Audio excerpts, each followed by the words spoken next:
સૌપ્રથમ આપ સૌને નવરાત્રિની શુભકામના।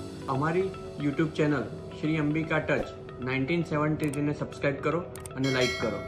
સમય આવી ગયો છે આ સપ્તાહના સોના તથા ચાંદીનો ભાવ જાણવાનો। ગત સપ્તાહે આપણે જોયું તો સોનું ઘણું વોલેટાઇલ રહ્યું અને ધારણા મુજબ નીચે બંધ રહ્યું। તેમજ આવનારા સમયની વાત કરીએ તો જીઓપોલિટિકલ ઇસ્યુ વધુને વધુ વરસી રહ્યા છે અને તેના હિસાબે સોના તથા ચાંદીમાં એની ઇફેક્ટ ઉપર નીચે ઘણી પડી રહેલી છે। તો હવે વાત કરીએ આવનારા સમયમાં સોનું તથા ચાંદી શું સપાટી વટાવશે અથવા શું એનો રૂખ રહેશે એની વાત કરીએ। સોનું આવનારા સમયમાં $2600 થી $2730 વચ્ચે રહે તેવી શક્યતા રહેલી છે, જ્યારે ચાંદીની વાત કરીએ તો ચાંદી $30.5 થી $34 વચ્ચે રહે તેવી શક્યતા રહેલી છે, જ્યારે ભારતીય બજારની વાત કરીએ તો સોનું 77,000 થી 80,000 વચ્ચે રહે તેવી શક્યતા રહેલી છે, જ્યારે ચાંદીની વાત કરીએ તો ચાંદી 93,000 થી 1 લાખ સુધી પહોંચી શકે તેવી શક્યતા રહેલી છે। તો દરેક સપાટીએ સોનું તથા ચાંદી ખરીદવી હિતાવહ રહેશે। આવનારા સમયમાં તહેવારોમાં સોના તથા ચાંદીની કેવી પરિસ્થિતિ રહેશે તે જાણવા માટે અમને સબસ્ક્રાઇબ કરો, લાઇક કરો।